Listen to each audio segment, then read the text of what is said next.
한순간도 놓치지 않는 초고화질 영상. 운전자를 생각한 세이프티 드라이빙 시스템. 블랙박스 MPO는 단순히 찍고 저장하지 않는다. 블랙박스, 그 이상을 보다. New Experience Driving MPON. 우리 주변에는 많은 슈퍼맨이 있습니다. 바로 공익 제보자입니다. 하지만 그들에게 세상은 따뜻하지 않았습니다. 조직을 저버린 배신자로 대했죠. 고맙다는 응원 한마디 듣지 못하고 어려움을 감내하고 있는 슈퍼맨들에게 이제 우리가 감사를 전해야 할 때입니다. 시민사회 지지 캠페인 어쩌다 슈퍼맨에 기부해주세요. 아름다운 재단. 남영동에서 조사받던 서울대생이 사망했답니다. 1987년 1월 22살 대학생의 죽음. 조사관이 책상을 탁 치니 억하고. 예? 이게요, 정황상 고문치사가 확실해요. 올겨울 모두가 뜨거웠던 1987년의 이야기가 시작된다. 김윤석, 하정우, 유해진, 김태리, 박희순, 이희준. 영화 1987 12월 27일 대개봉. 15세 이상 관람가. 혈관에 콜레스테롤이 쌓이면 안티콜레스테롤 K. 불규칙한 식생활에 육류 위주의 식사를 한다면 비타민 하우스 안티콜레스테롤 K. 혈관에 문제가 있어서 건강관리가 필요하다면 안티콜레스테롤 K. 안티콜레스테롤 K. 안티콜레스테롤 K를 찾으실 때는 약사와 상담하세요. 이 광고는 건강기능식품 광고입니다.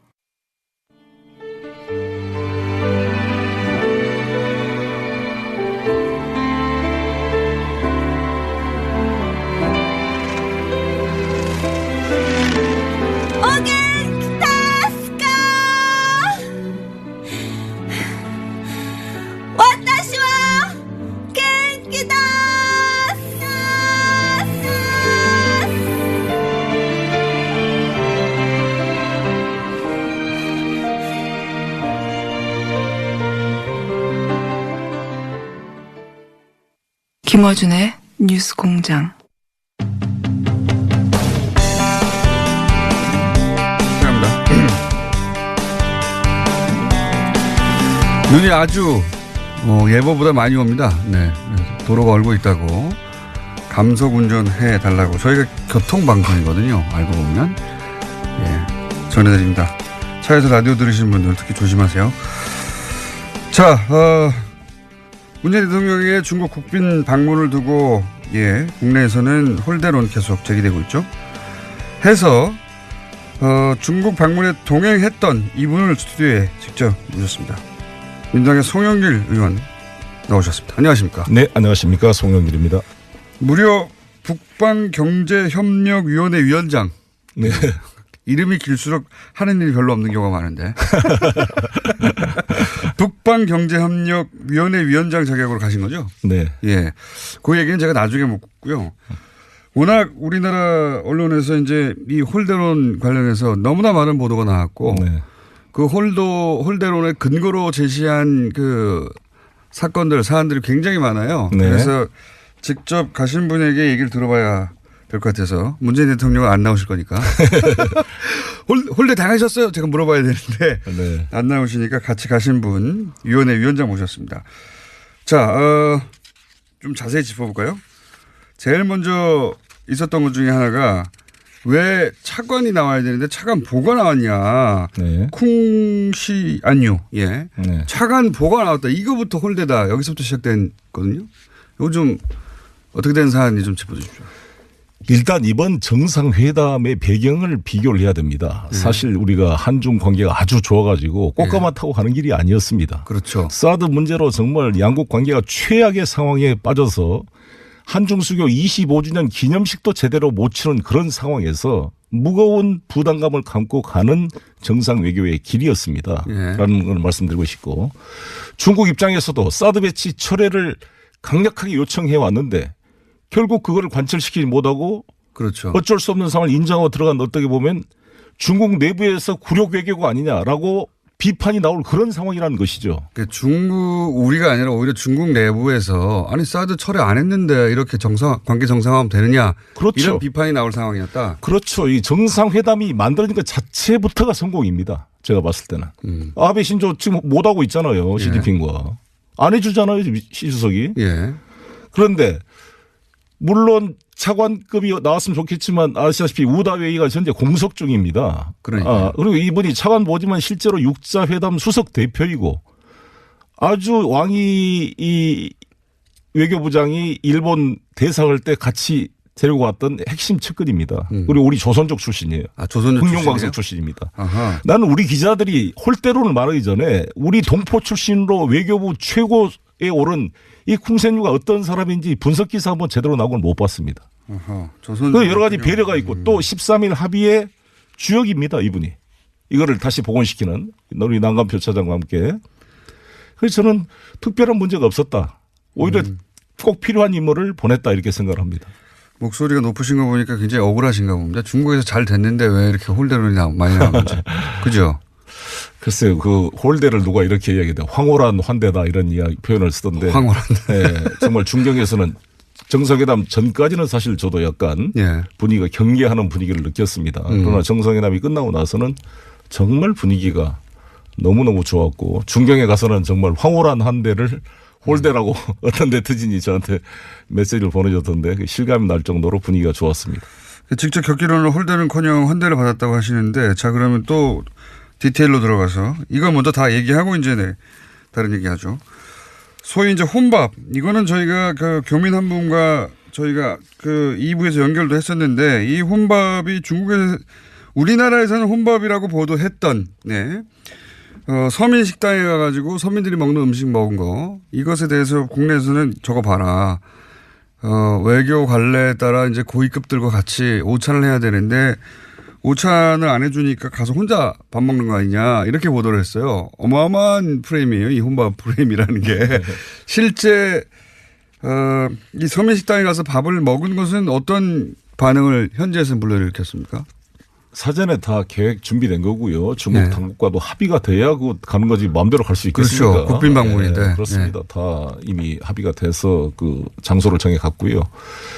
중국에 가보시면 아시겠지만 요우티아오라고 이렇게 튀김처럼 길쭉한 거 이거 먹습니다. 그다음에 또우장이라 그래서 이 콩국물 먹는 거다고.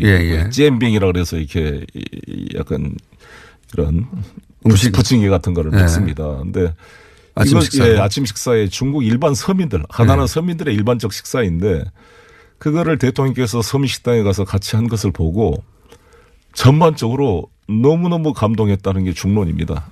저는 지금 웨이신을 통해서 중국 친구들과 많이 지금도 실시간으로 지금 하고 있습니다만 그거에 대해서 수없이 이야기가 많이 들린다. 정말 이 대통령에 대한 친근감을 가지게 됐고 아주 그 효과 만점이었다고 생각합니다. 특히 이 중국 방문이라는 게 간부들과 대통령만 만나는 게 아니라 13억 중국 인민들의 가슴을 얻는 거 아닙니까? 마음을. 정말 100% 성공한 정말 외교였다고 생각합니다. 굉장히 성공적이었다. 네. 그 얘기, 요 소위 이제 중국 서민식당에 가고 나서 그것에 대한 중국의 반응을 본 중국의 고위 관료들이나 혹은 정보 관계자들이 얘기를 많이 한다 이거죠, 의원님한테. 그렇습니다. 그리고 뭐 교수들도 이야기를 하고 저한테. 성공적이었다고. 트럼프 대통령 여기 우리나라 왔을 때 혼밥했잖아요. 공식 만찬 한 번 하는 거지 계속 밥을 먹습니까? 아니 트럼프 대통령이 우리 이낙연 총리한테 밥 먹자고 그랬습니까? 이게 트럼프 대통령이 우리나라에 와서 시장에 가서 국밥 먹은 거네요. 말하자면. 그렇습니다. 그런 거를 칭찬을 하고 평가를 해야지 도대체 똑같은 사를 그렇게 볼 정말 이 언론의 차이고 저는 이 언론이 박근혜 대통령 방중 때와 비교하면 너무 큰 차이가 나서. 어떻게 차이가 납니까? 그때 박근혜 대통령이 형형색색의 한복 패션을 자랑을 했잖아요. 9벌을 가지고 왔습니다. 네네. 매번 행사 때마다 옷을 갈아입었는데 제가 이 사진도 가져왔는데 대통령 기사도 보고 오셨네. 9벌이 가지는 의미 중국어 패션 화려한 중국어 실력 빨간 옷을 입는 것은 투자 활성화의 상징 박근혜 트레이드 마크 되나 뭐 거의 용비어천가의 기사들이 쏟아져 나왔는데 아니 이렇게 아름다운 중국 일반 시민과 함께 같이 식사를 나누는 이 모습을 이렇게밖에 볼 수 없을까 하는 안타까움이 듭니다. 의도적인 거죠. 예, 그렇게 프레임을 잡은 거죠. 트럼프 대통령이 이제 무슨 시장에 가가지고 국밥 먹었으면 우리가 비난하겠습니까? 그걸 가지고 어마어마하게 칭찬을 했겠죠. 난리 났겠죠. 예, 그걸 우리가 혼밥이라고 보도한 것이다. 자, 이건 어떻습니까? 그러면 왕이 외교부장이 문재인 대통령과 악수를 하는 과정에서 팔을 툭 쳤다. 아니 일국의 대통령과 악수하는 과정에서 이렇게 팔을 이렇게 친다든가 하는 게 이게 외교 결례 아니냐. 이것도 크게 보도됐어요. 네. 저도 그거 보고 깜짝 놀랐는데 알아보니까 사실 먼저 대통령께서 반갑다고 이렇게 툭툭 해줬습니다. 그걸 다 빼버리니까 일반 국민 생각할 때 건방지게 왜 외교부 장관이 했나 이렇게 생각할 수 있는데 먼저 한 것에 대한 친근함의 표시였고 저도 시진핑 주석이 저를 치지는 않았는데 제가 먼저 그랬어요? 손 팔뚝꿈치를 이렇게 하면서 좀 친근함을 표시했고 가오싱 뭐 반갑다 이런 얘기를 했죠. 아니 별일 아닌데 지금 크게 부풀린 것이다. 그래서 혹시 물어봤어요. 나 외교부 부국장한테 네. 중국 외교부. 제가 시진핑 주석 이거 팔꿈치 만진 거에 대해서 뭐 불만 있느냐. 전혀 없답니다. 중국에서는 전혀 말이 없다. 아주 친근함의 표시로 이해합니다. 그러니까 이 경우 그러니까 왕이 부장이 대통령의 팔을 만진 것을 두고 우리는 외교 결례라고 했는데 이거 전후 사정은 대통령이 먼저 툭툭 쳤고 반갑다고 그랬더니 이제 화답한 것인데 의원님 같은 경우에는 시진핑이 툭툭 안 쳤는데 내가 툭툭 쳤는데 그거를 거꾸로 중국에서는 이거 외교 결례라고 하느냐 물어봤더니 그런 말이 전혀 없다. 네. 그리고 원래 왕이 부장이 이해찬 총리님한테 물어봤더니 본인한테도 그렇게 했고 저도 그 국빈 만찬 만났을 때 등 두들겨 줬어요. 왕이 부장. 반갑다고. 그렇군요. 예를 들어서 다른 사례들은 없습니까? 예를 들어서 뭐 아베 신조 총리를 우리나라 외무부 장관이 만났는데 그때 뭐 툭툭 쳤다든가 뭐 이런 식의 사례들은 없습니까? 그러면 잘 모르겠습니다. 하긴 뭐 툭툭 친 거 가지고 외교 결례라고 보도된 자체가 처음인 것 같아서 그렇게 이제 뭔가 잡아낼 거를 끊임없이 찾았다는 거죠. 그렇죠. 그걸 보고 제가 기자라면 야 왕이 부장 문재인 대통령과 서로 툭툭 치면서 친근감을 표시해 한중 관계 풀리나 뭐 이렇게 제목이 나와야 정상이 아닐까요? 그렇게 볼 생각이 없다 보니까 보수 매체들이 이것도 제 문제 삼았습니다. 제가 이제 보수 매체들이 주로 문제 삼는 포인트들을 제가 여쭤보고 있는데 조선일보 같은 경우에는 양국 정상회담 결과를 왜 각각 발표하느냐. 이 각각 발표하는 것에 대해서 이게 바로 한마디로 말해서 서로 이제 얘기가 잘 안 되고 있는 것이다. 이런 보도가 있는데. 이런 국민들께서는 이런 배경을 알면 이해가 되실 겁니다. 뭐냐면 항상 우리 대통령께서 이번에 역지사지라는 표현을 썼습니다. 그런데 이것도 우리가 역지사지로 이제 보면 중국 입장에서는 시진핑 주석이 일관되게 사드 배치는 중국의 핵심적 이익을 침해하는 행위다라는 입장을 견지해 왔습니다. 완전히 철회해야 된다고 박근혜 대통령한테도 그랬고 황교안 총리한테도. 그런데 이런 통보도 없이 바로 이게 배치되면서 외교적 참사가 발생한 거잖아요. 그 이후로도 트럼프 대통령을 만나서까지 이야기를 했다 이 말이에요. 그런데 이거를 지금 거둬들여야 될 상황이잖아요. 지금 한국의 문재인 대통령에서도 이미 지금 사드가 배치되고 있는데 그러면 논리상으로 사드 배치를 철회하지 않은 상태에서 한중 정상회담을 할 수가 없는 겁니다. 관계 정상화하면은 자기 말을 뒤집는 게 되죠. 그렇죠. 시진핑 입장에서는. 그 내부에서 제가 가보니까 실제로 강경파들이 도대체 이게 뭐냐. 아무 성과도 없이 왜 국빈 초청을 해서 이걸 하는 거냐. 중국 내부의 갈등은 오히려 시진핑 주석이 지금 국교 정상화 뭐랄까 관계 정상화를 하는 이런 정상회담을 해주는 자체에 대한 불만이 있더라. 내부 여론이 당연히 있는 것이죠. 강경파 그런 상황에서 그런데 이거를 이제 공식적으로 성명서를 만든다 그러면 사드 이야기를 안 할 수가 있겠습니까? 이 사드를 또 언급하면 우리 언론이나 보수에 난리가 나지 않겠어요? 다 배려의 차원이라고 봐야죠. 서로 그렇게 그런 문제들이 양국 내부에서 그렇습니다. 각각 정치적 반대파에 대한 반대파로부터의 목소리가 나오게 다시 이 회담의 성과를 또 물타기를 할 테니 서로 하지 말자 그렇게. 그래서 사드 문제가 완전 해결된 건 아니잖아요. 그렇죠. 그러나 이거를 해결하려고 하려면 양국 관계 복원이 안 되는 겁니다.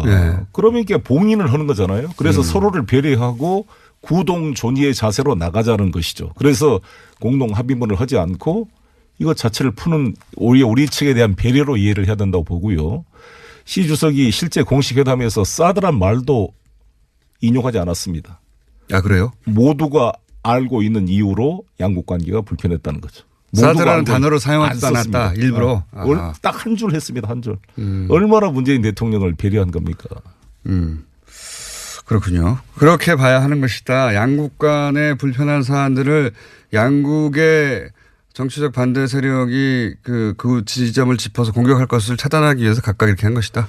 반대 세력이 아니라도 시진핑 본인 자신도 자기 논리를 논리적 모순이죠. 네, 모순이 발생하잖아요. 그렇죠. 네. 예, 그거가 철회되지 않으면 뭐 어떤 것도 안 된다고 했다가 네. 그거 철회 안 됐는데 그걸 묻고 가는 거 아닙니까? 그렇습니다. 그 부담이 훨씬 큰 거죠. 중국이 우리보다 어떤 면에서는. 그러니까 듣고 보니까 그렇네요. 지금 사실 제가 요 몇 가지 사안 중에 가장 악의적인 사안은 그 악의적인 프레임은 혼밥인 것 같아요. 혼밥. 예. 네. 대접 못 받았다 이런 얘기를 네. 하려고 저 봐라 저 대접도 못 받고 주요 고위 관계자들 만나지도 못하고 서민식당 가서 혼자 밥 먹고 있잖아요. 이게 정말 악의적인 거죠. 고위를 다 만났죠. 시진핑 주석, 리거창 총리, 장도장 뭐 다 만났고 특히 저는 시 주석과의 만날 때 자세히 그 표정을 봤는데 여러분 보시면 아베 총리와 시 주석이 만날 때 표정이나 악수하는 거 보면 정말 마지못해 하는 느낌이 그 사진 한 컷으로도 볼 수가 있는데 두 분이 정말 부드러웠습니다. 표정이 확 밝았고 또 두 분이 풍리한 여사 이쪽 김정진 여사 양 두 부부가 같이 그 음악회를 같이 관람해서 5시간 동안 같이 있었거든요. 전례가 없는 일입니다, 사실. 네. 왕이 그 부부장 얘기하시니까 외교의 헤드죠, 중국에. 왕이 부장이 그 아베 신조 총리를 만났을 때는 툭툭 치는 거 대신 한 손 악수했거든요. 그게 네. 그게 나은 건가요? 더 나은 건가요? 그렇죠. 그게 좀 결례라고 할 수가 있겠죠. 자, 하여튼 이게 다 프레임이다. 예. 근데 홍준표 대표께서는 아베 총리 만나서 깍듯이 절도 하고 아주 예의를 지킨 것 같은데. 고개를 너무 많이 숙이셔가지고. 너무 과곡이 아닌가. 저도 사진을 봤는데 아베 이게 보니까 일본이 잘하는 짓인데 아베 신조 총리가 더 높은 의자에 앉아 있어요. 왜 그렇게 만들어나 몰라요. 의자가 아베 신조 총리가 앉은 의자가 더 높고요. 네. 홍준표 대표가 앉은 의자가 더 낮아요. 네. 1인용 소파가.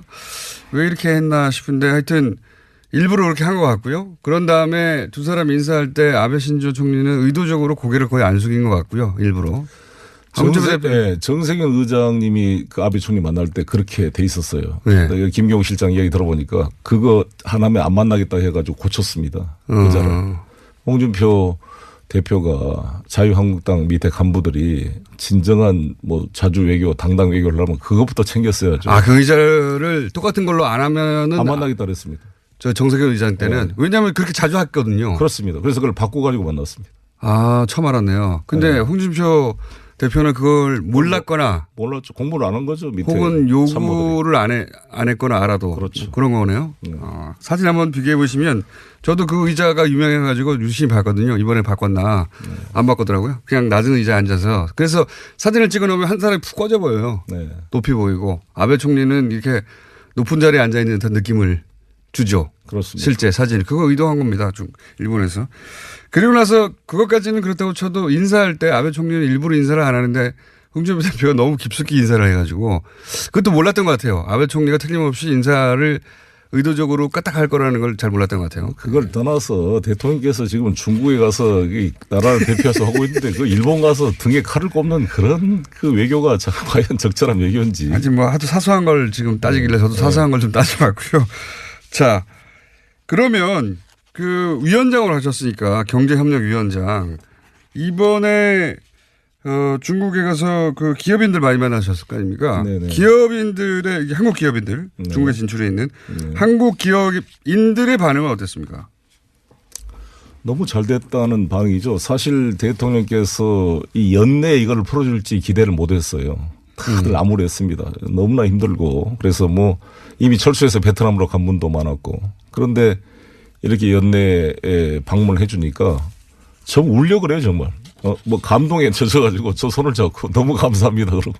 그래요? 예. 과장하시는 거 아니고? 아닙니다. 진짜 정말 하도 홀대로 나오니까 지금 과장하러 나오신 거 아니에요? 그렇지 않습니다. 아니 입장을 바꾸라고 생각해도 자기가 수백억을 투자해서 지금 사업을 하고 있는데 예.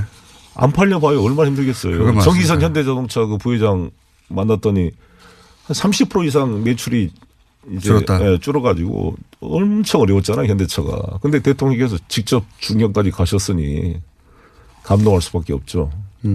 그래서 이제 이 소위 중국 내에서 기업들이 어려워진 상황들이 어느 정도 풀릴 것이라는 기대감을 갖고 있더라.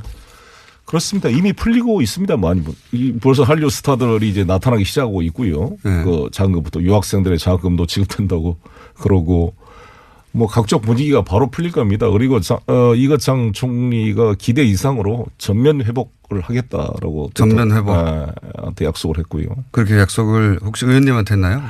문재인 대통령. 마치 본인이 약속받은 것처럼. 그런 약속하는 장면을 봤다. 이거죠. 예. 자, 그건 이거보다 어떻습니까? 좀 정치적인 이야기로 넘어가서. 이제 이거는 이제 그 한중 정상회담 하기 전부터 국내 언론이 보도했던 건데, 이제 사드 관련해서 우리가 천명한 3부 조건이 있지 않습니까? 사드 추가 배치하지 않겠다. 그다음에 미국 MD는 참여하지 않겠다. 그리고 한미일 군사동맹은 추진하지 않겠다. 이 사실 한미일 군사동맹 같은 경우에는 우리 입장과는 다르게 홍준표 대표 같은 경우에는 한미일 군사동맹을 해야 한다 입장이에요. 그래서 한미일 핵공조를 하자 뭐 이런 식의 얘기를 하고 왔는데 이와 같은 이 3불에 대해서 이것을 중국 쪽에서 공식화하기를 요구한다라고 우리 언론이 보도를 했어요. 가기 전에. 근데 실제로는 중국에서는 뭐 이 얘기가 안 나왔는데 어떻게 된 겁니까? 이 전후는? 그만큼 신뢰를 한다는 거겠죠. 실제로 그것을 언급을 하지 않았습니다. 중국에서 요구하지 않았다. 저희 정부 입장은 사드 추가 배치하지 않는다. 그리고 미국 MD 체제 안 들어간다. 예. 한미일 군사동맹으로 안 간다. 예. 이것은 박근혜 이명박 정부도 주장해왔던 이야기입니다. 맞습니다. 김관진 장관 국회에 나와서 답변할 때마다 예. 사드 배치는 미국 MD 체제와 상관없다. 상관없다는 라는 게 일관된 입장이었습니다. 추가 배치하지 않는다는 얘기도 했었고. 그렇습니다. 당연히. 예. 이것은 우리가 중국과 약속할 문제가 아니라 우리 정부의 철학이고 일관된 입장이라고 봅니다. 그것을 중국이 신뢰하고 이해하고 있는 것이죠. 그러니까 언급이 안 된 것이고 우리 중국 때문이 아니라 저는 우리 국익에도 별로 도움이 안 되는 것이고 지금 우리가 일본한테 다시 군사적으로 종속돼서 되겠습니까? 그리고 지금 그게 과연 우리 국가 안보에 도움이 되겠습니까? 자, 이건 어떻습니까? 마지막에 그 만찬이 없었다. 만찬? 예. 마지막에 만찬 행사를 하긴 했는데 만찬 행사 사진이 공개되지 않았다. 이거 문제 아니냐. 이건 어떤 비판인지 모르겠는데. 이거를 봐야 될 것 같습니다. 이때가 아시다시피 남경 대학살 80주년 기념식으로 전국이 추모적인 분위기입니다. 그런 게 있고 또 그런 면에서 또 사드 배치 문제가 합의가 안 됐는데 성대한 만찬을 공개하는 것도 부담이 있었을 거라고 생각이 듭니다. 남경 대학살 문제도 있고. 남경과 그리고 사드가 공식적으로 철회된다. 그러니까 중국의 입장에 관철됐다. 이게 아닌데 무슨 축하를 하느냐 이런 얘기가 내부적으로 나올 수 있었다. 그렇습니다. 그래서 그러나 아무튼 그 만찬을 이제 늦게 공개가 되고 잘 전체 장면이 카메라도 못 들어오게 했죠. 근데 그거는 일반적으로 중국이 그렇게 하고 있습니다. 트럼프 올 때는 왜 그랬냐 그러는데 미국과 관계는 좀 특수하게 봐야 된다고 저는 생각이 들고요. 그런 면에서 이것은 그거랑 그 뒤로는 이제 쭉 그 내용들이 공개되고 있습니다.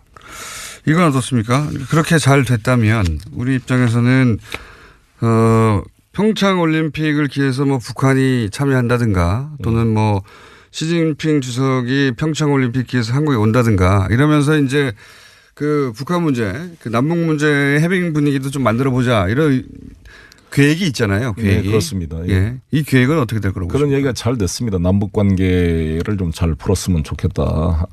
남북 관계가 도움이 된다는데 인식을 같이 했고 또 한반도에 절대 전쟁은 안 된다. 평화적 해결 원칙을 합의한 것이 매우 중요하다고 생각이 들고요.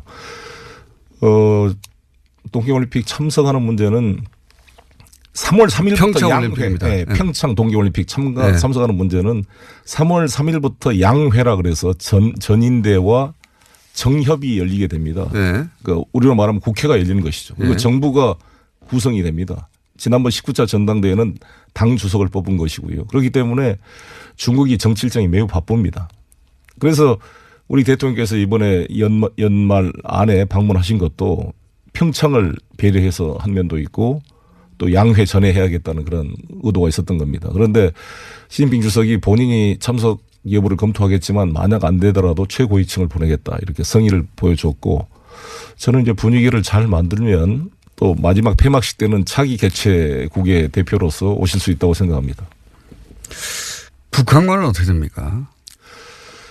북한과의 관계는 우리가 직접 풀어내야죠. 제 말은 지금 평창올림픽에 북한이 선수단을 안 보낸다 뭐 이런 얘기가 있는데. 그런 여러 가지 가능성은 우리 예측할 수 없는 요소가 있기 때문에요. 그걸 잘 관리하려고 지금 노력을 하고 있는 것이고요. 근데 중국은 생각보다 북한에 대한 지금 카드가 별로 없습니다. 북한과 중국이 우리가 생각한 것과 다르게 완전 최악의 지금 관계에 빠져 있거든요. 중국과 북한의 관계가. 그래서 중국의 말을 듣지 않습니다. 원래 북한이. 원래 잘 안 들어요. 사실. 원래 안 들었는데 지금 뭐 또 최악인 상황이고요. 그래서 중국을 통해서 북한을 움직이거나 압박하거나 해서 북한의 변화가 있을 가능성이 그렇게 높지 않다 이렇게 보시는 그렇습니다. 미국이 움직일 수밖에 없습니다. 저는 북핵 문제 해결은 당사자는 미국이라고 봅니다. 미국이 이걸 해결하지 않고 중국과 우리 한국한테만 압박을 넣어라. 그런다고 이게 해결이 되겠는가. 이것은 해결을 위한 분위기나 조건은 될지 모르지만 전국적 해결 주체는 미국이다. 북미 간의 직접 대화로 해결해야 된다. 그래서 틸러슨도 그런 북미 간의 조건 없는 대화를 제의했다고 생각합니다. 조건 없는 대화를 얘기했다가 그 다음 날 또 말을 바꿨어요. 조건 있는 대화로. 예. 또 바꾸겠죠. 이거 몇 번 바꿔 왔다 갔다 했기 때문에 시간이 이제 중국 분위기는 어땠다는 건 알겠습니다. 그러면 제가 마지막 질문인데요. 오늘은 시간이 다 돼서 하도 짜잘한 것들을 10일 만에 넣어서 짜잘한 걸 많이 여쭤봤는데 우리 언론들이 왜 이렇게 홀대로운 프레임에 올인한 거라고 보십니까? 한중 관계가 안 되기를 바라는 사람들이 있는 것이죠. 그래서 중국 언론들이 자살골 넣지 말아라. 우리 동아시아컵 4대1로 우리 팀이 이기는데 말이죠. 왜 자살골을 넣으려 그러냐고요, 이게. 그 정말 중국 언론이 그렇게 보도했죠. 왜 한국 언론은 자살골을 넣고 있냐고. 예. 그렇습니다. 이게 한중 관계 회복을 위해서 얼마나 중요한 일을 한 것입니까? 그리고 더구나 나는 중경 임시정부 가서 그 계단에서 그대로 같이 연출해서 사진을 찍을 때 정말 눈물이 나려 그러더라고요. 우리 대통령께서 눈물 나진 않으셨죠. 독립 지사들을 만나면서 목이 가슴이 메인다 이런 표현을 썼는데 저는 그런 대통령의 모습을 보면서 가슴이 메였습니다. 거기 가서 그 우리 대통령이 방문한 건 처음이죠, 이번에. 그렇습니다. 늦어도 너무 늦었죠. 마지막 임시정부. 예. 그리고 중국 인민들이 확실히 쓴 글들을 내가 다 읽어보니까. 중국어도 그렇게 읽을 줄 아십니까? 제가 중국어로 강의도 옵니다. 그런데 제가 깔때기를 했습니다. 중국 이미 중경을 간 목적을 중국 언론이 분석하기를 정말 대단하다 이거죠. 이 남경 대학살 기념식에 우리 노영민 대사를 일부러 공항에 안 나오고 파견시킨 것. 그다음에 중경 임시정부 가서 항일 투쟁의 공감대를 만들어낸 것. 그래서 3.1운동으로 건립된 임시정부를 촛불혁명으로 건립된 문재인 정부가 100년이 거의 다 돼서 이제 만나는 거 아닙니까? 내일 모레가 정말 2019년이면 3.1운동 100주년입니다. 정말 감격스러운 해우입니다. 이것에 그리고 정말 거기 중경에서 항일투쟁 국민당 정부가 있었던 곳 아닙니까? 공산당도 나중에 만났고요. 그 항일투쟁의 중심지였던 중경에서 그거를 대통령이 참석한 것 자체는 한중 관계의 완벽한 복원, 인민들의 가슴을 완전 열게 만든 최종의 마지막 활용 정점이었다 이렇게 생각합니다. 그래서 중경 시민들이 우리 대통령을 홀대하기 위해서 엄청나게 모였어요. 홀대하기. 그래가지고 저도 깜짝 놀랐습니다. 유머로 준비하신 것 같은 너무 썰렁해서 웃깁니다.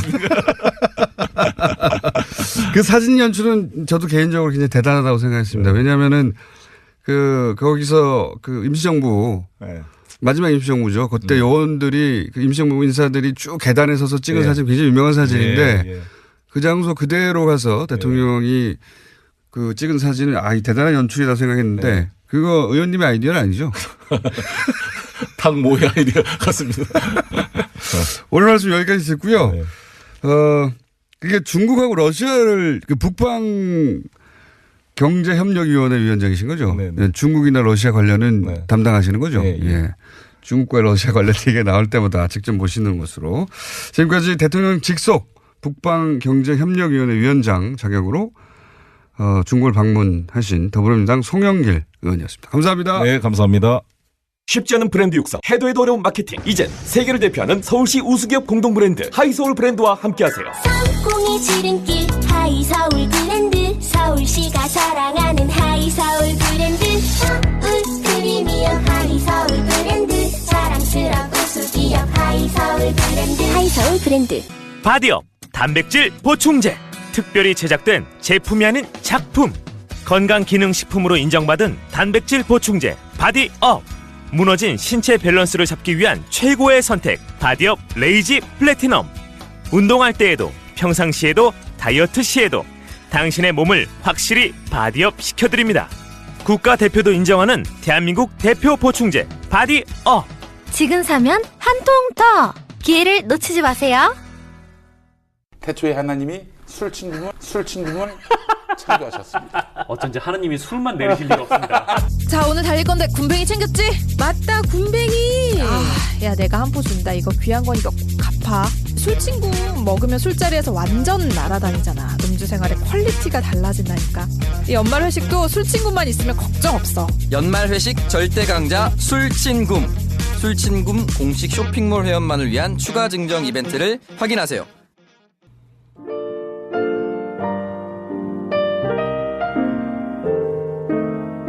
불친절한 AS. 오늘 온 문자 카톡 중에 제일 재밌는 건 이겁니다. 중국 신문 구독하려면 어떻게 해야 하나요? 인터넷 가시면 있습니다. 인터넷 가시면 중국어로 쫙 나옵니다. 읽을 줄을 몰라서 그렇지 제가 저도 가끔 첫 화면은 봅니다. 뭐뭐 다루는지. 그리고 구글에 가시면 그거를 카피 페이스트 하면 번역해주는 서비스도 있습니다. 뭐 번역의 수준이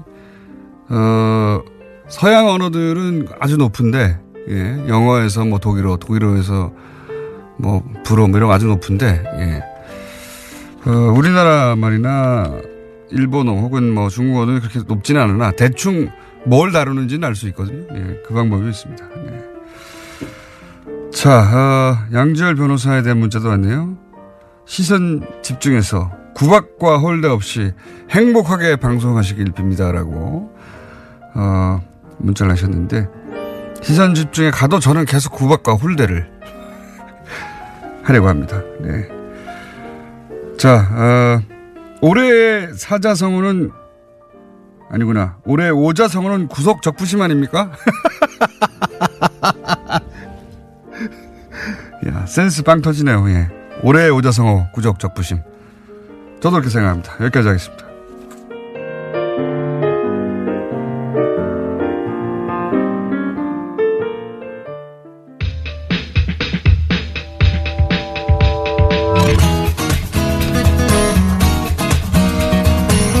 자, 임문결 소장님 아직도 독립 홈페이지가 없고 블로그로 운영 중이신 맞죠? 네, 그래서 제가 그 생각을 했어요. 뭐를 했냐면은 제가 최근에 그 다른 방송 그 관계자분들하고 만났더니 그러시더라고요. 아, 잘림의 아이콘.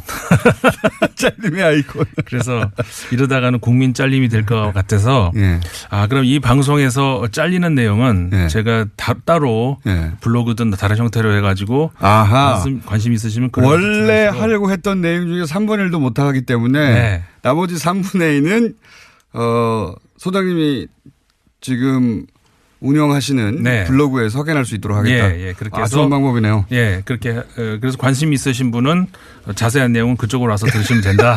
이렇게 자르셔도 됩니다. 자, 오늘 지난주에 하다가 말아가지고 예루살렘 선언, 요 얘기를 해야 되는데 그 전에 외신 전문인이시니까 오늘 하루 종일 2, 3부 계속 그 얘기를 했는데 중국 언론도 한번 훑어보셨어요? 예. 뭐 저도 오면서 저 차 안에서 방송을 들었는데 적절하게 그 중국 통신원 연결 잘 하셨더라고요. 이재민 통신원 워낙 뭐 말씀도 잘 하시고. 그런 건 제가 잘합니다. 연결. 이 타이밍에 이거 연결. 타이밍이 좋았다 이런 생각이 드는 게 저는 굉장히 아쉬워요. 뭐가 아쉽냐면은 이번에 그 한중 그 정상회담이 정말 중요한 이유가 뭡니까? 밥 먹자고 모인 건 아니잖아요. 그리고 생각해 보시면 2년 전에 갑자기 사드 배치하면서 난리가 났거든요. 네, 중국과. 그랬죠. 그리고 얼마나 보도 많이 했습니까? 우리나라 언론에서도 그로 인해서 피해를 입는 우리나라 진출 기업들 얘기도 엄청나게 많았고 그리고 뭐 한류스타 뭐 출연도 못한다.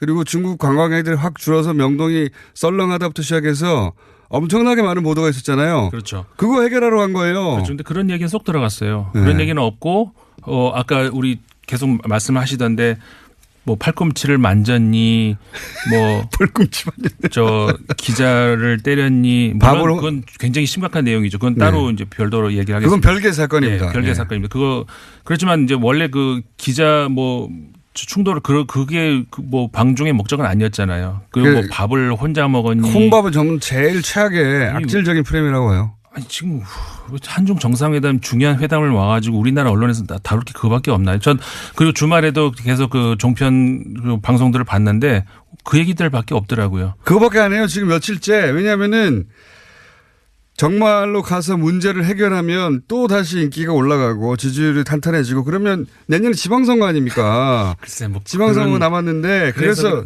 그랬을까요? 처음부터 프레임을 짜고 접근했어요. 가기 전부터. 그런 이유로 그런 것이라면은 국익을 팔아서 너무 유치한 그 장난을 하는 것 같아서 그 정말 종편 보셔서 아시겠지만 한 며칠 전부터 하루 종일 이 얘기만 하고 있습니다. 홀대 받았다. 홀대 혼밥 이 얘기만 하고 있어요. 홀자가 이제 완전히 그 뭐 연말에 홀리도 아니고 왜 홀자가 이렇게 많이 나오는지 정말 많이 나옵니다. 정말. 그 저도 이제 중국 언론들을 조금 이제 봤는데 뭐 예를 들어서 몇 가지만 제가 얘기해 드릴게요. 북경 청년보에서 그 기고문이 있습니다. 뭐 그 이런 얘기가 있습니다. 문재인 대통령 첫 방중. 이번 문 대통령의 방중은 우호의 여정이다. 개혁의 여정의 이정표가 되어야 하는 것이다. 이런 내용. 그다음에 그 신경보의 그 순싱제 그 교수, 그러니까 지린대 교수인데요. 이런 얘기가 있습니다. 그 한중 관계 새로운 공감대 형성했다. 안정적, 장기적 발전 확보를 했다. 이번 문재인 대통령의 방문은 결정적 전환점이 된다. 한중 관계는 우여곡절 끝에 다시 정확한 궤도에 진입하게 됐다. 이런 내용들. 그 다음에 이제 아까 이제 환95는 앞에서 제가 통신원 저도 박영선 의원하고 연결해가지고 항상 박영선 의원 목소리 닮은 통신원 이렇게만 얘기해가지고 갑자기 이름이 생각이 안 나네. 저희 통신원 이름이 이재민 통신원입니다. 죄송합니다. 잘 아는 분인데 갑자기 이제 이름이 생각이 안 나가지고 이재민 통신원이 말씀을 하셨던 것처럼 이제 환구15 같은 경우도 그 굉장히 좀 뭐랄까 까칠한 언론이거든요. 우리나라에 대해서 환구15가 좋은 말 하고 못 봤어요. 저는 우리나라뿐만이 아니고 굉장히 그 중국 중심적이고 이제 그 국제 전문 뉴스지만 까칠한 뉴스인데 거기서도 굉장히 뭐라고 할까 큰 뉴스로 귀중 있게 다뤘거든요. 이번에 물론 이렇습니다. 그 중국 입장에서 당연히 봐야 되겠죠. 중국 신문이니까 중국 입장에서 이번 일로 인해 가지고 사드가 완전히 해결됐다고 보면 안 된다. 계속 경계하는 목소리는 있어요. 그 당연히 중국 입장에서 그러겠죠. 그럼 뭐 중국 입장에서는 당연히 아까 그 송영길 의원님 말씀하셨습니다만 강경파들 입에서는 왜 우리가 이렇게 손해보고 접고 들어가냐 이런 얘기가 나오고 있으니까 당연히 중국에서는 그런 얘기가 나오겠죠. 아니 그런 이야기들이 오가야지. 아니 물론 그 기자가 구두발로 맞았다는 건 굉장히 큰 이거 심각한 일이죠. 근데 그거는 기자가 맞았다가 아니라 제가 볼 땐 그것도 프레임이 잘못됐어요. 청와대 출입 기자가 맞았다? 그리고 대통령 인근거리에서 맞았다? 그게 아니죠. 그러면 시장에서 그냥 상인들이 맞으면 괜찮습니까? 구두발로 맞았다는 것 자체가 그 중국의 인권 문제며 이런 것으로 접근해 들어가야죠. 기자가 맞았다는 그게 기자의 포인트가 잡히면 안 되는 거 아니에요? 기자를 어떻게 때려 이렇게 된 거죠? 그렇게 잘못 잡은 거죠. 아무튼 오늘 주제가 아님에도 불구하고 이상하게 언론 보도들이 들어가는 바람에 제가 조금 약간 맞아요. 말씀드렸습니다. 이게 이제 저희도 오늘 하루 종일 이 얘기를 했는데 하루 종일이 아니라 방송 내내 이 얘기를 했는데 그만큼 홀대론과 이 혼밥이랑 그 중국에서 아무런 성과도 없었고 중국 방중 성과 제로에 망했고 끝장났고 중국에서는 뭐 하찮은 취급받다 왔다 이게 너무 많아서요 보도가 야 정말 이렇게까지 할 수 있구나. 정상회담의 내용을 가지고 비평을 하고 비판을 하고 해야죠. 이렇게까지 이 프레임을 짜서 일방적으로 왜곡할 수도 있구나 싶어서 계속 얘기하는 겁니다. 뭐 이 관련 이야기는 제가 이제 뭐 다른 방송에서 화요일 저녁에 내일 15분 동안 이야기를 할 겁니다. 관심 있으시면 다른 방송 홍보를 아니 그 뭐 저기 여기 원래 오늘 네. 주제는 다른 거니까 다른 주제는 몇 분 안 남았어요. 이제 그 주제로 얘기하다가. 그러니까 제가 아까 말씀드렸잖아요. 그러니까 자세한 내용은 따로 들으시라. 자, 트럼프가 예루살렘으로 예루살렘을 수도로 인정하고 대사관을 일로 옮긴다. 네. 예. 이 대사관을 옮기는 게 왜 중요하냐? 예루살렘은 전 세계적으로 이스라엘 수도로 인정하지 않고 있고 네. 국제사회도 그 유엔도. 네. 그래서 다들 텔아비브에 있는데 그렇죠. 그래서 이 대사관을 옮긴다는 게 굉장히 큰 상징적인 의미가 있고 지금 그래서 아랍 세계와 아랍 세계는 분연이 지금 일어나서 지금 난리가 났죠. 이스라엘 자체에서 사람도 막 죽고 그러고 있어요. 정확하게 얘기하면 그러니까 아랍 세계뿐만이 아니고 이슬람 세계를 전체가 다 지금 그렇죠. 공부를 하고 있죠. 예. 그러니까는 아랍 세계라고 한다 그러면 중동 지역만 그러냐? 그렇죠. 그건 아니다. 북아프리카와 이제 저기 서아시아, 인도네시아도 마찬가지예요. 그러니까 동아시아도 마찬가지고 이란, 터키 이런 나라들은 아랍은 아니잖아요. 그런 나라들마저도 그러니까 지금 지난주에 47개국 이슬람 그 국가들 정상들이 모여가지고 굉장히 그 큰 뭐라고 할까요? 어떤 그 성명을 냈습니다. 그리고 유엔 그 차원에서도 미국을 제외한 그리고 그 미국의 우방국이라고 할 수 있는 그 서유럽 국가들마저도 이거는 절대로 용납할 수가 없다 이렇게 된 것이 독일, 프랑스, 영국, 이태리 한 군데가 더 어디더라? 스웨덴인가 그럴 겁니다. 예, 다수 군데가 모여가지고 트럼프 말은 틀렸고 이스라엘 수도는 예루살렘이 아니다.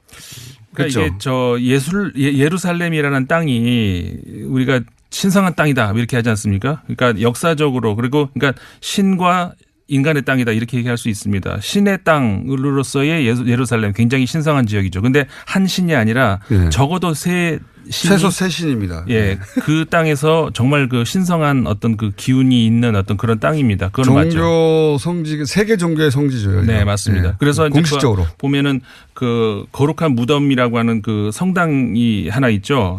기독교뿐만이 아니라 그 다음에 바위의 돔이라고 또 있습니다. 그러니까 바위 위에다가 금을 이렇게 입혀가지고 그건 이슬람 사원이며 통곡의 벽이라고 이렇게 유대교의 그 상징적인 장소 있고. 이런 것들이 같이 어울려 있거든요. 그러니까는 그렇게 어떻게 보면은 아슬아슬하게 평화가 유지되어 온 그 땅을 트럼프가 갑자기 확 뒤집어 엎어버린 거란 말이에요. 그러니까 이거는 일개 미국 대통령이 바꿀 수 있는 게 아니에요. 그렇죠. 수천 년간 이어져 온 성지인데 3,000년 동안을 아슬아슬하게 지금 지켜온 거란 말이에요. 그런데 이제 5년 임기에 불과한 그 나라 사람도 아닌 다른 나라 대통령이 그거 니네 거 맞아. 일방적으로 한 종교편을 들어버린 거죠. 그래서 왜 과연 트럼프가 이런 그 행동을 했을까? 실수였을까? 그래서 실수가 아닐 수도 있다는 거죠. 실수 아니죠, 당연히. 그러니까는 이게 트럼프가 국내적으로도 굉장히 위기 상황이 지금 들어오고 있지 않습니까? 보통 우리가 정치인들 위기 상황이 오면 어떻게 합니까? 강력한 적을 만들더라도 강력한 우군을 만들어서 임진왜란 보세요. 그렇죠.